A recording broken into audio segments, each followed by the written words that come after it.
کہ نبی پاک صلی اللہ تعالی وسلم ارشاد فرماتے ہیں کہ جب ایک بندہ نماز کے لیے مسجد آتا ہے،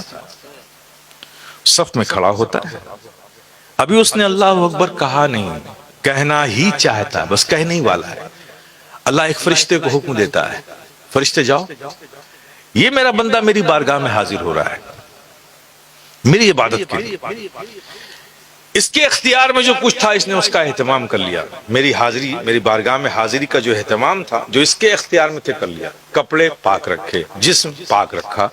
اور وضو کر کے اپنے آپ کو نماز کے لائق بھی بنا لیا، یہ اس کے اختیار کی چیز تھی۔ تو ظاہری اعتبار سے جو کچھ یہ کر سکتا تھا اس نے کر لیا، لیکن مجھ پاک کی بارگاہ میں حاضر ہو رہا ہے،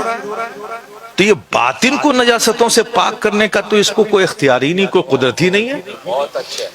تو میں چاہتا ہوں کہ میرا بندہ ظاہر و باطن دونوں لحاظ سے پاک ہو کر میری بارگاہ میں حاضر ہو۔ تو فرشتے کو رب حکم دیتا، جاؤ اس کے اندر باطن میں جو گناہوں کی نجاستیں ہیں سب اس کے اندر سے نکال کر الگ کر دو۔ ظاہر کو تو خود اس نے پاک کر رکھا تھا، اور باطن کو جا کر تم پاک کر دو تاکہ مجھ پاک کی بارگاہ میں مکمل پاک ہو کر یہ حاضر ہو جائے۔ فرشتہ رب کے حکم سے آتا ہے، ابھی اس بندے نے اللہ اکبر کہا نہیں تھا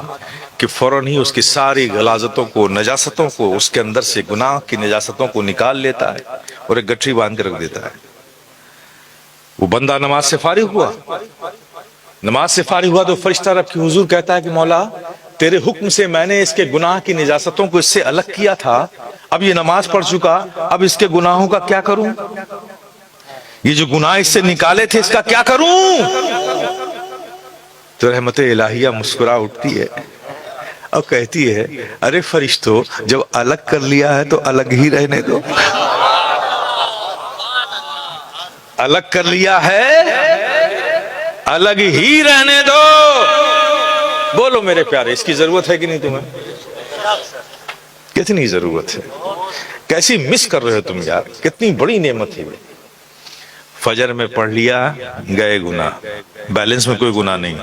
اب فجر اور ظہر کے بیچ میں کچھ خطا ہو گئی، ظاہر ہے کہ انسان تو خطا اور اس کا بھول کا مرکب ہے، نسیان تو ہو ہی جاتا ہے،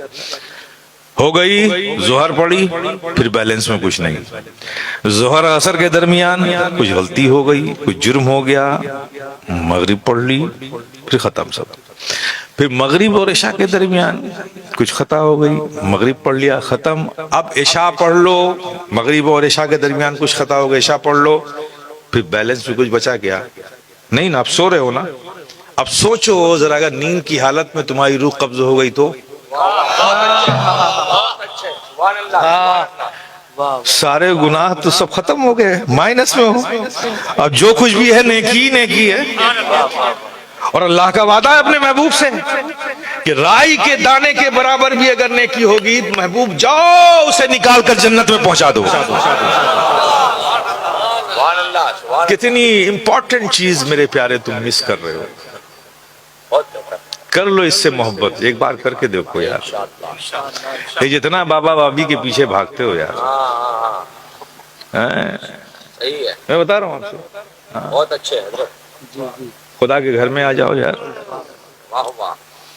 پھر دیکھو۔ میں کہتا ہوں، ہر نوجوان سے کہتا ہوں، ہر بزرگ سے کہتا ہوں، یہ ایک ایسی چیز ہے کہ اس سے محبت کر لو یار، نماز سے محبت کر لو۔ 30 دن، وہ 40 دن کا چلہ کرواتے ہیں نا، میں 30 دن کہتا ہوں، صرف 30 دن اس سے محبت کر لو، اب بالکل مکمل ارادہ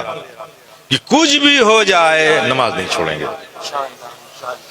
ٹرین چھوٹتی ہے چھوٹ جائے، بس چھوٹتی ہے چھوٹ جائے، ارے میاں نوکری چھوٹتی ہے چھوٹ جائے یار، ہمارا رب رزاق، رب ہے رزاق ہمارا، دنیا تھوڑی رزق دیتی ہے، ہمارا رب ہمیں رزق دیتا ہے۔ ہم مومن ہیں جن کو پتہ نہیں کہ رزق کون دیتا، وہ بھٹکے دنیا میں، ہمیں پتہ ہے کہ ہمارا رب دیتا ہے۔ کچھ چھوٹ جائے چھوٹ جائے، نماز نہیں چھوڑیں گے۔ 1 مہینہ ایسی زندگی گزار کے دیکھو، دیکھ لینا پھر نماز تمہیں نہیں چھوڑے گی۔ عشاء پڑھ کے نہیں سو گے، رات بھر بے چین نہ ہوگے، جب تک پڑھ نہیں لو گے گہری نیند نہیں آئے گی۔ میرے پیارے آج بھی جنگ کے میدان گواہی دیں گے، اس سے بڑھ کر نہیں تلوار، نمازی بن جا۔ کس میں ہمت ہے جو دیکھے تیری مسجد کی طرف، کس میں ہمت ہے جو دیکھے تیری مسجد کی طرف، شرط اتنی ہے میرے یار، نمازی بن جا۔